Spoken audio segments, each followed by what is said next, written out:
प्रकाश आंबेडकर यांनी थेट ओबीसी नेते भुजबळांनाच साथ घातलेली आहे।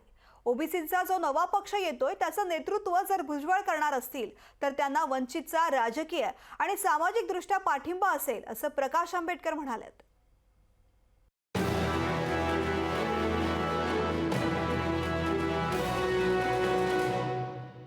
इंडिया आघाडीत नसेल तरी महाविकास आघाडीचा घटक पक्ष वंचित बहुजन आघाडी असेल असं प्रकाश आंबेडकरांनी जाहीर केलं। किंबहुना मवियाच्या मुंबईतल्या बैठकीलाही आंबेडकरांनी हजेरी लावली। काँग्रेसच्या भूमिकेबद्दल संशय व्यक्त केला असला तरी आपण ठाकरे गट आणि शरद पवारांच्या राष्ट्रवादी सोबत आहोत असं त्यांनी सांगून टाकलं होतं। मात्र आज पुन्हा प्रकाश आंबेडकरांनी महाविकास आघाडीला डिवचलं। शरद भुजबळ यांना आमचा सल्ला आहे की आपण या ओबीसी संघटनेचं नेतृत्व करावं। पक्ष म्हणून वंचित बहुजन आघाडी आम्ही सामाजिक राजकीय त्यांना पूर्ण मदत करायला तयार आहोत। वंचित बहुजन आघाडीचा सल्ला छगन भुजबळ मान्य करतील अशी अपेक्षा आम्ही बाळगतो। आता तर प्रकाश आंबेडकरांनी मास्टर स्ट्रोक मारलाय।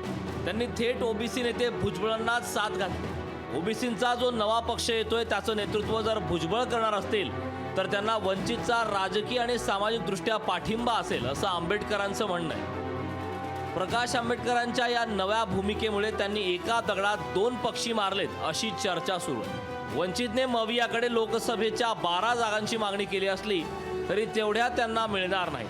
त्यामुळे भुजबळांना साथ घालून मवियावर दबाव आणण्याचा प्रयत्न असू शकतो असं म्हटलं जातं।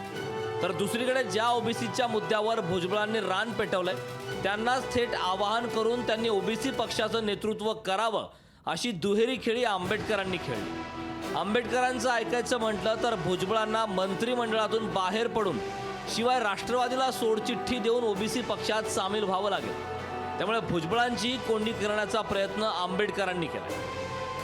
ओबीसी मतं या निवडणुकीत निर्णायक ठरण्याची शक्यता आहे। त्यामुळे ओबीसी समाजाच्या मतांना आपल्याकडे आकर्षित करण्यात राजकारण्यांची चढाओढ लागली आहे असं म्हटलं तरी वावगं ठरणार नाही।